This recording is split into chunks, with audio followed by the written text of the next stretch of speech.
Wassail Leo, Wassail Leo, Wassail Leo. Hello, Leo. So we're looking at Sedna with her giant, long, elliptical orbit that takes 11,408 years to get around the sun. It's a long time. It's the furthest out.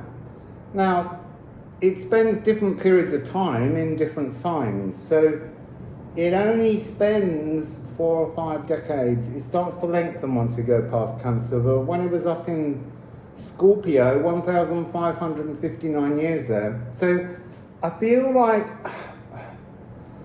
this could be the new cycle, which I suspect, but I'm being told to ask, what was Sedna up to when she was last in Leo, which was, I don't know, 6,000, 7,000, 8,000 years ago. It's a long time. So what was she up to? What's she gonna be up to? Or what was the purpose? I don't know.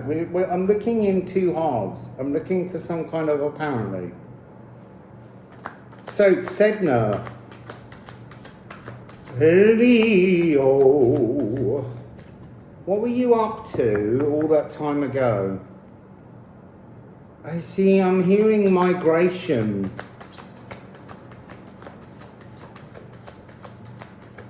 It feels like Sedna's got some kind of, and I don't know anything about this, Sedna's very new, but I feel like Sedna's got some very strong affinity with you. And so, that's interesting, towardness. So that's just confirming with the Future Scored card that at the time Sedna was in Leo, she was storing stuff for what's coming and what is now, because everything always links to us now. If we want to tune in to those frequencies, it's available 8 months time. It's just that these things, you need to know where to look or how to look or what you're looking for to call energy in. If you want to sedir something better in your life. They were showing me sigil when I was making my coffee before doing this. So it's interesting, it's there on the bottom. There's something to do with life force. Migrating your life force. Because that's another message I'm channeling a lot at the moment while I'm here. We all have a need to migrate our life force. Two, I'm not going to go into that. We're on this. If it comes off, we'll go into it. You just have to remind me when I'm recording it and you're not live. So, Sedna, what were you up to last time? Sedna, what were you doing in Leo? What were you doing in Leo? One card. Oh my goodness. Seriously, people. What was she doing? We've got the future and the past. What was she doing in Leo? She was sorting the future from the past. Sifting the future from the past. 5, 6. Change being set in the past for the future. But when you get to this future, it's actually changing your past. Hello!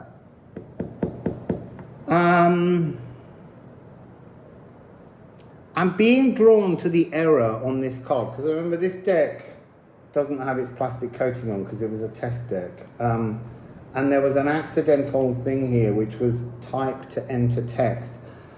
This is about setting up, I kind of want to say, it's almost like Sedna went in and she set up a kind of bank account for you that's been filled with all the best energies, and it's up to you to access that energy to filter it into your now. But you can't filter that energy in if you've got any swelterness. I'm hoping Chunky will shut up. She might come in. Chunky! Chunky! Chunky! What is it? She's gone away now. She doesn't really like me. So, yeah, you can't, you've really got to work out what is between this. What is between the future and the past, the now. But this is really about going into that energy and forming some kind of procedure. It's the best way to describe it. So I'm being told this was the last time Sedna was in Leo. This is what's coming somehow. What they mean is not that the swelterness is coming. What they mean is that she's reversing the polarity of time through Leo. And I don't know how they do that, but they're magic things. So let's just get, what were you up to last time with this towards this energy and scald? Needle, mending. This feels like a really long mend. You know, a mend that was basically started 11,000 years ago. It's a really long energy stories. What is the needle? The needle is the now. Bringing yourself into the energy of now. So I'm slightly hearing, you are Vedandi. You are the now Norn, the Norn of the now. So, what's coming? Oh, you see, look. Controlling the swelterness. This is something about the preparation for what's coming is a kind of energy frequency in which people's psychology is no longer affected by their past. It's like an acceptance that it's done. I'm just seeing there's a role reversal and a movement as we move between this, but you can also see here, needle is there, this one's there, the formula are all there, except this. This doesn't fit.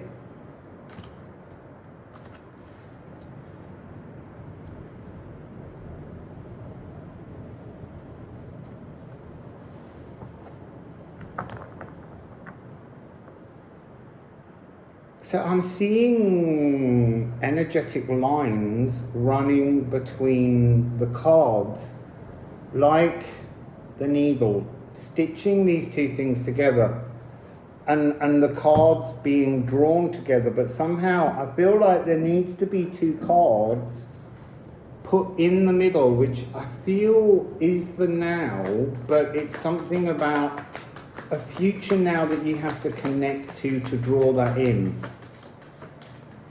It's almost like, I can see it already. So they're saying when you put these two cards down and draw this in, this will go behind. Because the swelterness is not of the future. All the energies of the now will transform or be transformed through this Sedna energy. Will be transformed, will be swept aside. The things you know now will be swept aside, but it doesn't mean you have to sweep them aside right now. What you have to do is accept there are certain paradigms, certain structures, certain ways, certain habits that will be swept aside. There's, nothing is forever. Things will transform. It doesn't mean getting rid of them now, but it means accepting that at some point they will be swept away. And that doesn't necessarily mean in this lifetime. It might be in future lifetimes. Well, it will be. I mean, that's what they're saying with the card. But the point is that you have to be willing to possess something without shackling it. You have to be able to allow the freedom of loss, the freedom of letting go, because every time you take something out, you make space for something new. That one just fell to the floor. I'm gonna hold it back. We've got movement in the now. And that's, you've got to employ this Brahm ability. This ability to allow anything to be swept away. And I'm not saying you don't have to be sad, you don't have to go into grief at loss of certain things, but you have to understand that in the way in which Sedna is now showing you how to look at this, it's a much bigger cycle. She's looking at an 11,408 year cycle. We're looking at a lifetime, and she's just saying to you for a moment, just imagine all your lifetimes in an 11,400 year cycle, and realize that they're all part of a much bigger picture, that every single life we incarnate in, whether they be from the past or whether they be from the future, they are all something that eventually sweeps away. But what never moves away is your consciousness, is your personal Yggdrasil energy. That's there in the future, but it's also, I was going to say blocking the past, but they're saying to me, mocking the past. There's something of humour. I can't get this card. I can't get that card.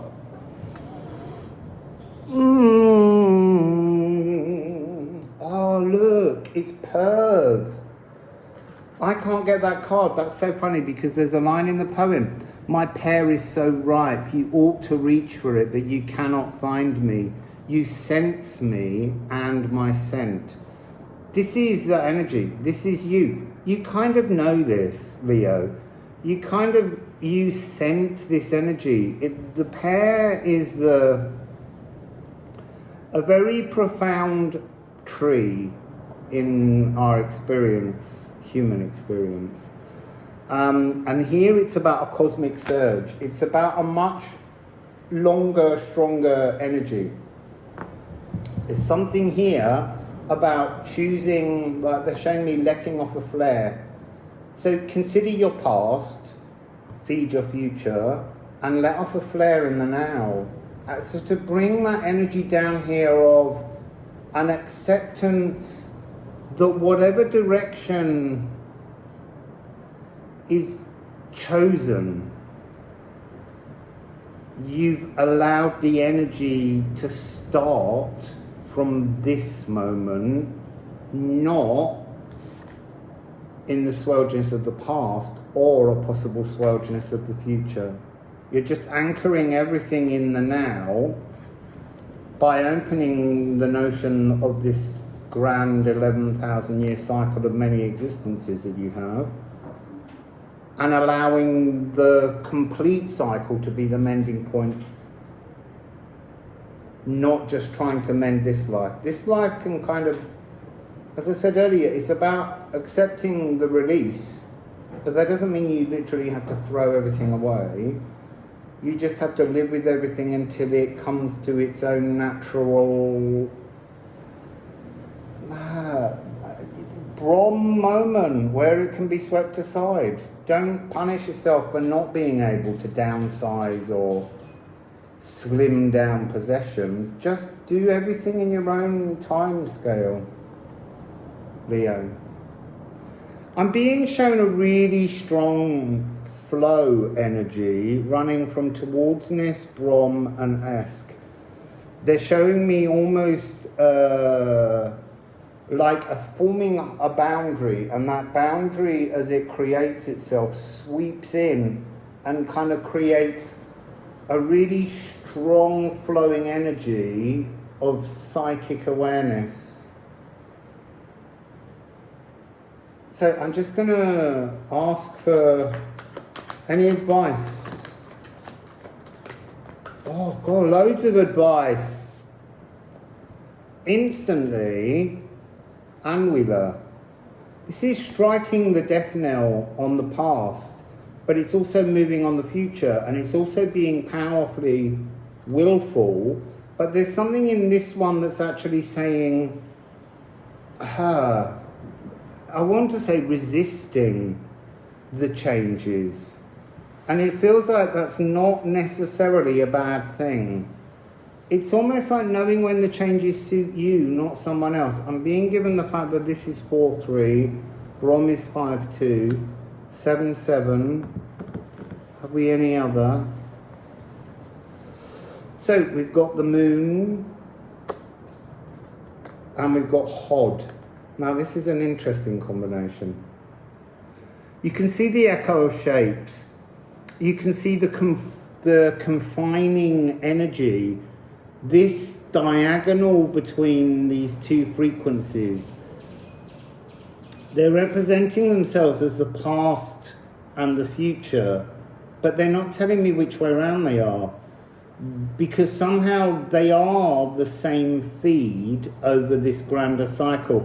And you need to recognize not what's being told of you, not what's being told by other people, other people's tunes, but you need to write your own theme and variations on yourself and open this as see this energy as one, not as a division. And it's an energy of one in the now, because you can only live in the now moment. So this card is actually coming off as the anchor, resistance to untethering. This is about being tethered right now to make some kind of drawing in of energies as just one thing, creating a single time, living in a moment, living in a now. That seems to be your Sedna message. Lovely Leo. So, Wassail Leo.